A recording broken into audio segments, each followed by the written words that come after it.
lot of decorating to do, but it seems kind of weird to go to modern sources like Pinterest for an old house. So let's do some interior design using 100-year-old sources. I'm starting with my living room, dining room, and sunroom since they all connect and would need to work together. These rooms are the perfect example of why it's important to at least go back to some of the source material, even if it's going to be modernized, which I will be doing a little of. My living room is probably the most obvious, not just the clear things like the fireplace or even arched doorways. There will be two eventually, but even the proportion of the room and the features in it are distinct to the 1930s. A couple of decades earlier, in the craftsman style, the front would have likely featured a centered up large set of windows, perhaps with a bench in front. Instead, I have two relatively large windows, but they are offset. The fireplace also isn't centered, and there's only one window on the left side. If I try to do a symmetrical room, like so many styles and eras prefer, I would make the architecture look unbalanced. But the modern style of the 1920s and 30s thrives on what they called occult balance, breaking up spaces into smaller vignettes and throwing focus at a few choice areas. But I'm getting ahead of myself. I have actually been reading through these publications for months. It's not just a matter of how to arrange a few frames on the wall or what angle to place a chair at. I maybe have enough furniture to fill half of these rooms. So every choice I make, from pillow to dining room table, needs to be made in harmony. And honestly, it's a little overwhelming. I'm hoping to fill as much space as possible with antiques for a lot of reasons. Different proportions, finishes, and details for most modern options, not to mention the lower cost and sustainability. Also, good features in buying clothes. Which is why I am so happy that the sponsor for today's video is ThredUp. Summer is fast approaching, and my wardrobe is woefully unprepared for the humid heat of my new place. I desperately need some new additions, but so many of the current trends are not answering what I need for style or quality. And that's why I love ThredUp. ThredUp is a platform for secondhand clothing that has a massive range of options, which is constantly updating. They recognize that it can be overwhelming today to find clothing you love at a good price, and that doesn't add to the fast fashion problem. They also make shopping for the seasons so easy with search features for fiber content. I was able to narrow down to linen and linen blends, which made summer shopping a literal breeze. I started with this matching linen set, both more than half off the estimated retail. It's perfect for layering loose shirts over. I also found the most amazing thing, a white linen skirt that isn't see-through, and at 64% off estimated retail, and a few more linen tops, including a versatile t-shirt in a great color, this rust top which is such an adorable cut, and this stunning red shirt that looks so fancy while still being comfortable. I'd also been searching for a good straw hat to keep the sun off while working outside and for an upcoming trip, which was 65% off. I managed to create my own little summer capsule wardrobe for home or away. Some were brands I know and love, and a few were new to me. Shop hundreds of brands for a fraction of the price all in one place. Tap my link and use code Rudolph50 to shop my ThredUp faves and receive 50% off your first order plus free shipping. Thanks again to ThredUp for sponsoring today's video. Now on to the search. I'm not just looking for any random pictures I can find. I want to understand the thought behind these designs and how they would have incorporated them into regular homes. There's so much material digitized on the internet now that it's difficult to say what the average person would have had available to them back then. However, in the piles of print, I came across one very helpful book from 1925 titled Interior Decorating for Everybody. This book follows Jane through her first tiny apartment, a married apartment, and a house. The most interesting part isn't her design decisions, it's that the author discusses how Jane makes these decisions, whether through advice from books, magazines, salesmen, or friends. Where she gets her knowledge from is a constant topic in the book, and clearly meant to help educate the reader on where to do their own research. She started off with a few basics of design type books, quoting quite a few in the text, and through trial and error in her first place, came up with a very long list of general principles that she apparently was able to recite to a rapt group of friends one evening after they were in awe at how well furnished her room was. I would say that this seems like a stretch of a situation, but there's a few thousand of you watching me do the same thing right now, so I guess not. Most of Jane's list is pretty straightforward. Think about color and balance of size, print, and texture. The basic, constantly repeated rules of darker floor, lighter ceiling, dark colors make the room smaller, light colors make it larger, put cold colors on the southern end of the house and warmer colors on the northern. Buy good quality instead of too much stuff. If you do have to buy cheaper things, don't mix it with expensive because it'll be more obvious. If you want to read in detail every one of the 19 principles, just pause here. There's nothing really shocking, to be honest, and I'm pretty sure I've heard every single one on both HGTV of the 2000s and on social media today. It's really just a summation of the hundreds of interior design books that were published in the early 20th century, meant for young women, like Jane, to understand how to set up house if it didn't come naturally. In Jane's second round of design, now with a husband and a lot more experience, she goes to more local stores to get advice on furniture. Apparently the antique store was over her head in whether things were quality or not, so she's sticking to modern where she knows that she can get good quality. Pretty much the opposite of today, notably. Most of her written out decision-making focuses on things like fabric choices and veneer versus solid wood. Basically, does she spend more for better quality? Usually yes. More for fashionable styles? Always no. Even if all of her friends are buying cheaper furniture and painting it to be on trend, it doesn't fit her current style, so she should get the nicer classic things instead. The next time around, she's moving to a house in another state, a much bigger change, so Jane writes off to the Division of Housing and Building to have the government send her a range of publications that are a bit of DIY and things to know about owning and maintaining a home. From Better Homes in America, she received lists of things you would need to buy, like kitchen supplies. Then onto the free booklets from every manufacturer of household supplies, like paint, flooring, lights, and trim. There were magazines and even exhibits of the ideal home shown in articles. The most impactful thing that Jane discovered was a local modern home full of electrical appliances. All of these things are still available to us today, so I started with scanning through some of the other interior design books, which were incredibly thorough, but more of an Art 101 course mixed with how to make a space livable for a family.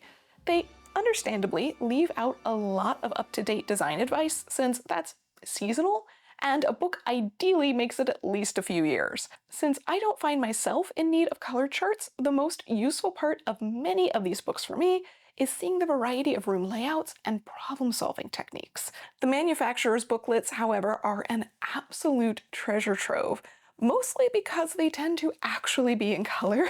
So many of the books are just in black and white and have limited prints. This wouldn't do for a company selling paint, rugs, and other decor. They always show their products in fashionable but achievable settings as well. It's a good metric of what was middle class but aspirational.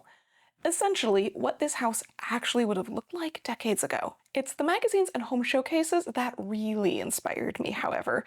One of my favorite finds was a book about modern style from the 1939 New York World's Fair. It essentially took all of the high-style French and European designs and showed how they could be simplified for the average American home without losing their intent.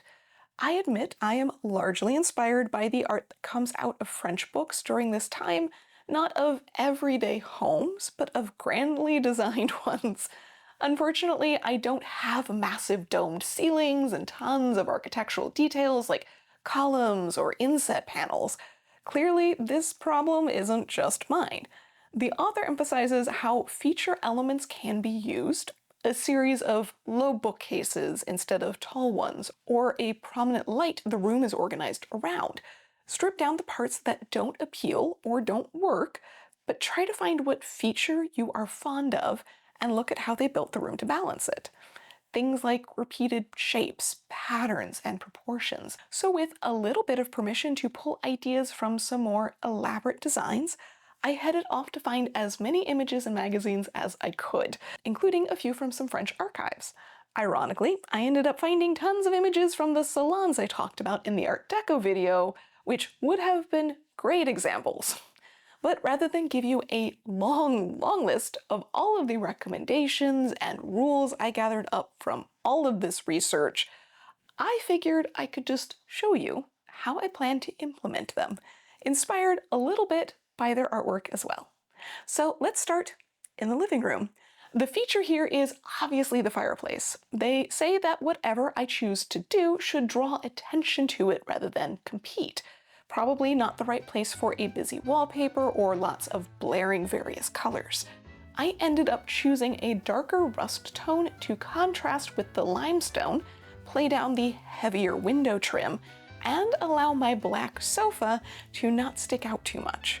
I would still like some small accents on the architecture of the room, like the arched doorways, so I was thinking about a narrow border like this image. I could do a wider style around the doorways then. For layout, I placed the sofa facing the fireplace and have set a library table at the back of it.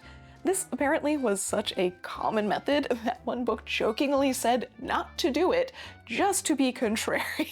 I may look for a low and wide piece that is a bit more Art Deco in style to replace the library table though, but similar proportions. I have 2 chairs temporarily on either side of the fireplace, but they'll be moving to the sunroom, so I don't have to recover them just for color purposes. I grabbed an image of a slip chair so I could play with color options, but honestly the original rose tone blends in very well without disappearing completely.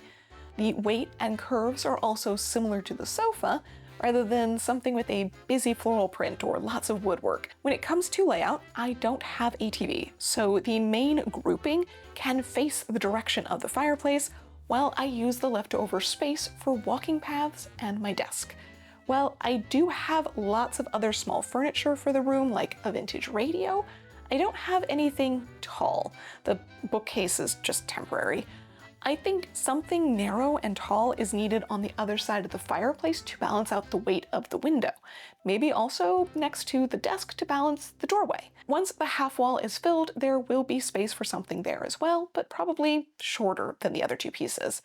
Most of the images I looked through placed distinct furniture pieces, essentially in varying proportions of rectangles, in each section of the room that were framed up by the corners and other features. Oftentimes they did this in an easy way by using a little inset into the wall, but since I don't have that, I'm essentially treating each wall space, whether between windows or between doors and corners, as its own little inset of a sort.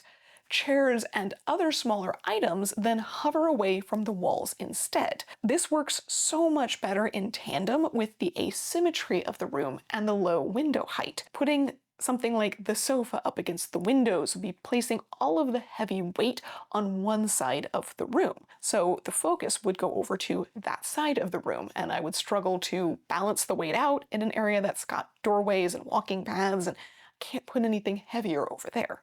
I'll talk more about the curtains in one of the next videos, but I stuck to the color of the walls again to not draw attention to the uneven spacing, but instead use them to frame up other parts of the room. The space between the 2 windows isn't terribly large, so a big piece of furniture isn't an option there, but something like the radio fits perfectly with the shape as the curtains are pulled back, just repeating the system of framing each negative space instead of the whole room at once. I also have a larger, darker carpet on the way. This will also be one of my major uses of print in the room, since most everything else is solid in color. I won't take up the entire room with the carpet, however, but I will use it to frame just the seating area. When it comes to lights, I'm still debating. There are actually outlets above the fireplace that I can only assume were meant for sconces, or originally were sconces and then turned into outlets. I'd like to return to that, rather than large outlets in the most visible area of the room. Exactly what lights or what shape is still unanswered though. I do have a new ceiling light waiting to be installed that should mimic the triangular shape in the mantel. When it comes to the smaller decor, framed art, vases, etc., I'm not going to plan it out in detail just yet. I think finding a few furniture items first, while collecting a range of objects that fit the color and line of the room, makes sense to start. The dining room is a completely different set of problems. Instead of a large table in the middle of the room, which would force me to walk out and around it constantly to get about the house, I'm planning to use this space for my filming setup. Ideally, I'll be able to place the settee, library table, and a few other late 19th century pieces in a manner similar to how I had it before. They'll fill up one wall of the room, but won't stick out into the space. I do have a buffet for all of my grandmother's china that just squeezes in on the opposite wall. In the middle, a small table I found on sale a couple of days after getting the house. It's meant for a parlor space or other small living room, and it's just perfect for a daily dining table, at least for now, while I don't have any other. So layout and furniture isn't my problem here. Instead, it's what to do with the walls. Because this room is going to be almost entirely late 19th century or Gothic style furniture in a dark walnut, I didn't want to choose walls that would be at odds with that. Pastels and bright colors, light floral prints, blocky stripes, or even solid colors in general would just leave the ornate furniture, which all sits fairly low, looking heavy and dark. I decided on a richer color palette, which, yes, will make the room dark, admittedly, but as it's a filming space where I need to control the light sources manually, that's not really a bad thing. At first, I wanted to do a historic style wallpaper with metallic hints to reflect the light and bring the eye up to balance the low furniture. But after months of looking and so many samples, I wasn't able to find anything that quite fit. Some were the right colors, others had a softer Victorian feel, some were a little more Gothic, and others trended towards the 1930s style of the home. It all complemented with something, rather than blending it together. So I gave up and found a stencil instead. I've done loads of stenciling in the past, child of the 1980s after all, so I'm pretty confident in the technique. It allows me to find a pattern that I like, but also choose all of the colors. I went with a design that's a little more Art Deco leaning, but with a repeat that feels like a classic damask, and colors that will work with the settee and the rooms on either side of it. Even when houses aren't open floor plan, you can still see from room to room. Rust leading to plum and rose should keep the transition soft. My only question that is still up in the air is how to choose proportions for the stencil pattern. While there is a chair rail in the room already, I will need to either replace part of it or remove it once the wall is rebuilt. I can place the print above or move the proportions to a more common 1920s style. There's also the option to just do the entire wall space or to break it up into frames. The last one seems very common in the French designs, but they also assume a massively tall ceiling. I haven't been able to find much on wallpaper layout from this era just yet, so I'm still looking to see if there's any advice to be had, but I do welcome opinions.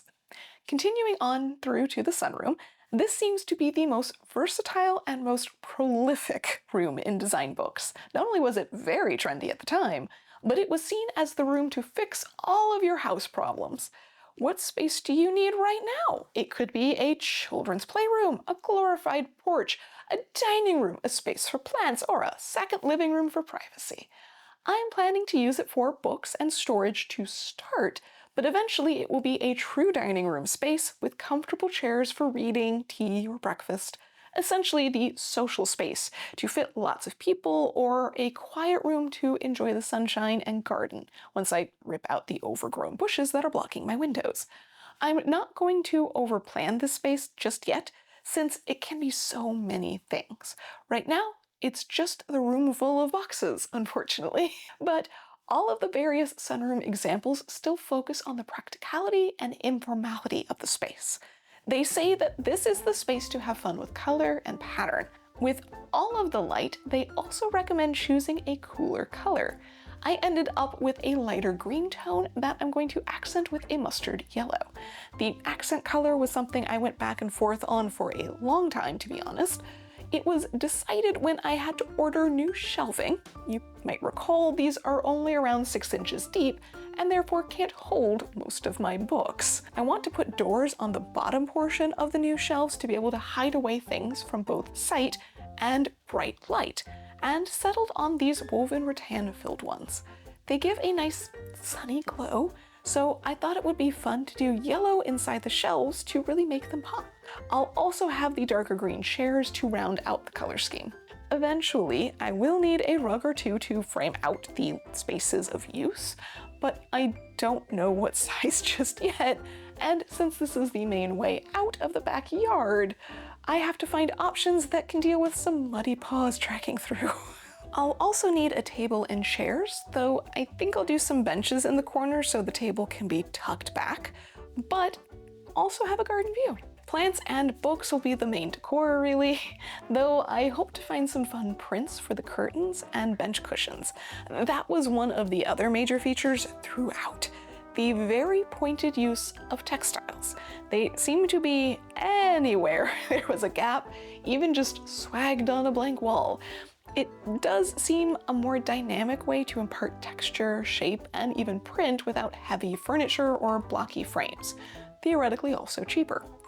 I'll keep updating the progress of these rooms over the next few months as I research things like the history of curtains, paint, carpets, and even sunrooms. Hopefully paint isn't too far off, but at least now I have a better idea of what I need to be looking for. But be sure to subscribe and follow along so you don't miss out on all of the exciting design stuff coming your way. And don't forget to check out ThredUp. Just tap my link and use code Rudolph50 to shop my ThredUp faves and receive 50% off your first order plus free shipping.